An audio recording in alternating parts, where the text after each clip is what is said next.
Elyssa Concha, and I am from the Pine Ridge Reservation here in South Dakota. I am Lakota, Ojibwa and Taos Pueblo.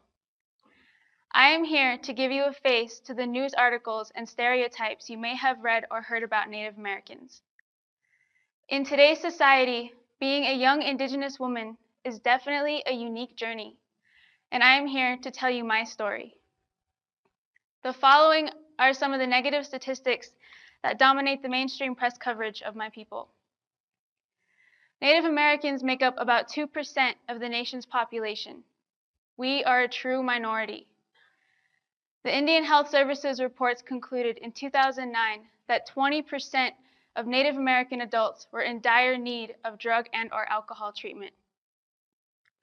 According to the Aspen Institute, Native youth commit suicide 2.5 times higher than the national average.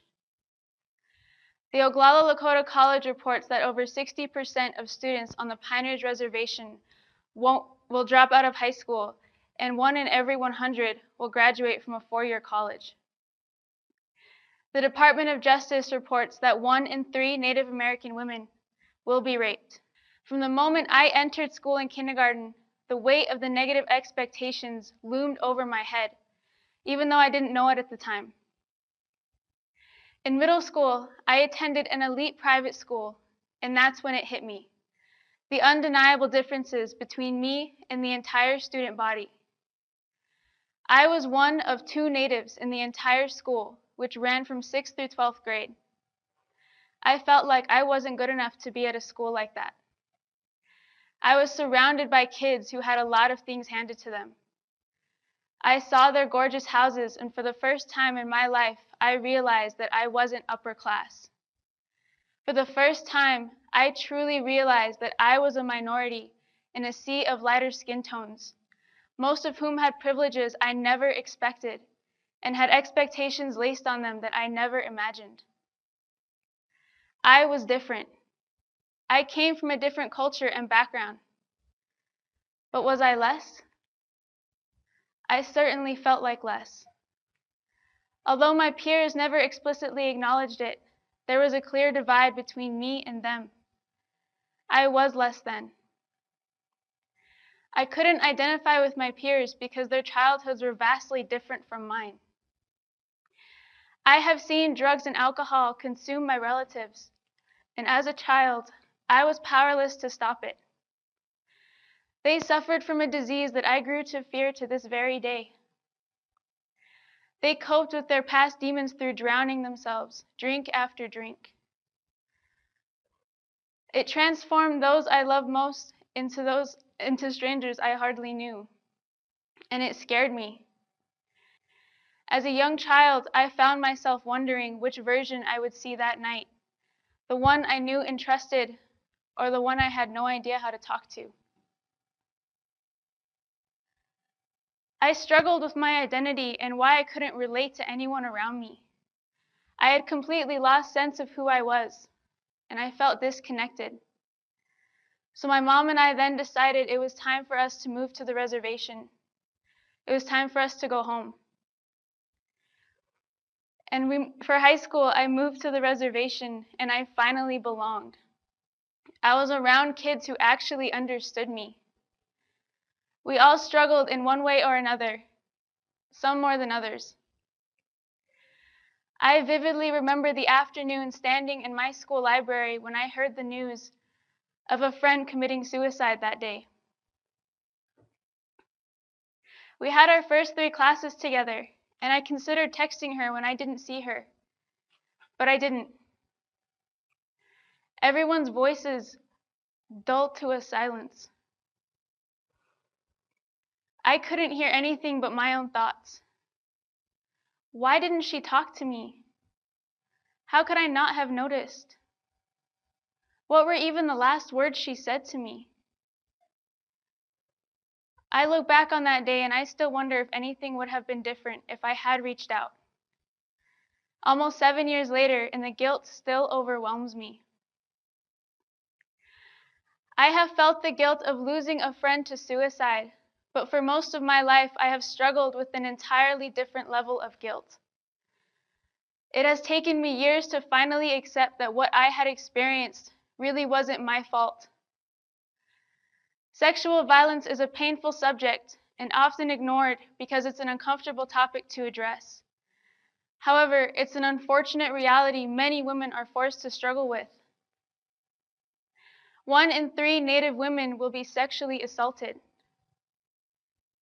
And that's just the reported assaults. There are so many more that will never go reported. I am the one of 3. I was only 6 years old when someone I trusted began violating my body.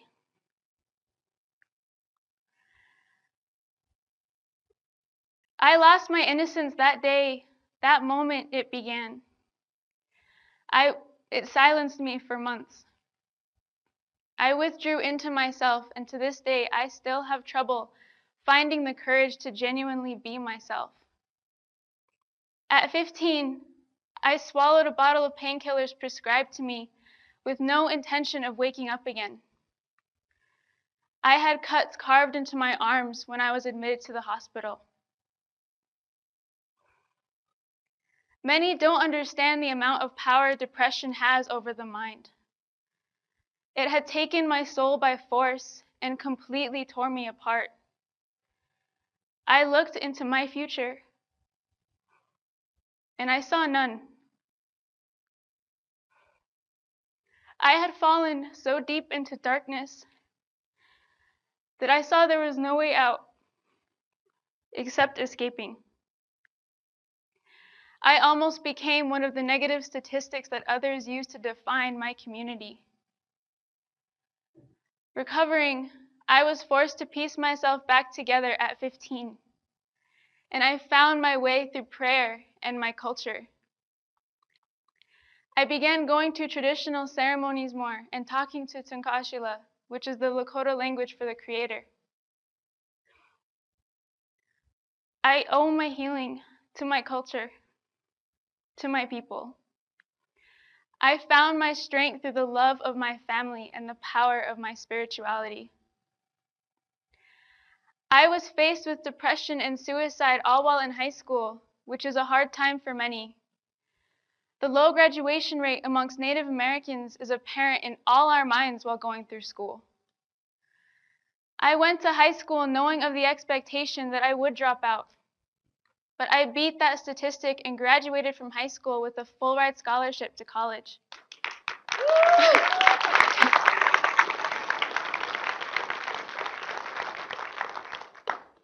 I started college knowing of the expectation that I wouldn't make it through.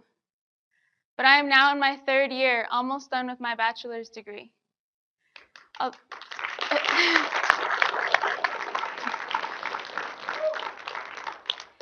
Although the work is rigorous, I have been exposed to many different backgrounds and ideas. I have met friends and professors who continue to encourage me and push me, even on my bad days.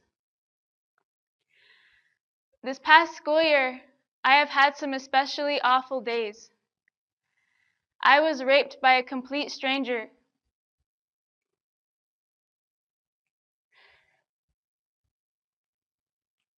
who wounded my already damaged heart once again. There are days when I feel as though I have made all this progress to be brought back to 6 years old again, when a piece of my being was ripped away from me. But then there are some mornings when I wake up and I feel happy, and I feel strong, and I have hope. I am 20 years old, and I am still struggling to be completely whole again, but I find strength in knowing that I always have my reservation, my Lakota way to turn to on the days I do struggle. I know that I am never alone, and I always have someone to call. I go back to the reservation, and I am surrounded with love and laughter. We find medicine through laughter, and so I can always count on feeling cheered up when I go home. The happiness that we find through going home is often never spoken about Yet the daunting statistics facing Native American communities are common knowledge. It's easy to read numbers on a screen or a piece of paper, but more often than not, you won't hear about or even think of the real stories or people behind these numbers. Pictures have been posted in magazines, and they depress me every time I look at them. Where are the pictures of the beautiful Black hills and Badlands in every direction? Where are the photos of us walking out of a sweat lodge, purified and peaceful? You haven't heard all our voices singing in perfect harmony as we pray to our ancestors for our families and friends. The depth and beauty of our culture is mesmerizing, and I am so blessed to live this way of life. This generation, my generation, has felt the negative statistics and prejudices weighing heavily on our shoulders throughout our entire lives.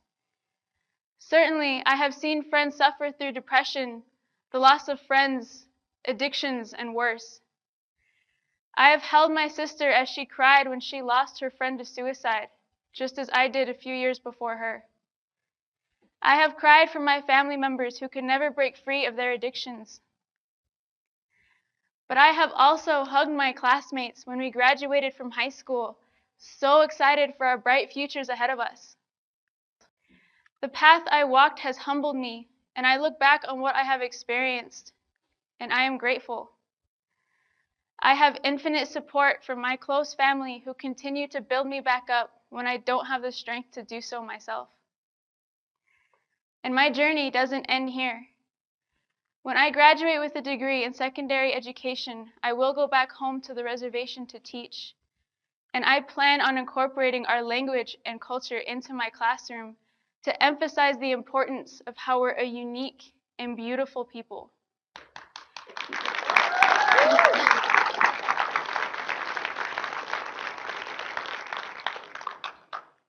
One by one, we are breaking through the low bar of expectations the media and America's founders have set for us.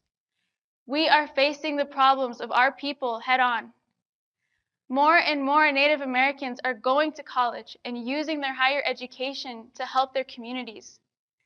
More Native Americans are embracing our culture and fighting against cultural appropriation and racism. If you are a Native youth, when you hear the negative statistics, do not let them define you. You can rise above them. And if you are writing these statistics, please include in the dialogue the stories of people like me and so many others in my generation who are changing these statistics. Yes, we may have lived through some or even all the statistics that you have read about, but we are fighters. We are indigenous. We are proud of our heritage. We are more than a statistic. Thank you.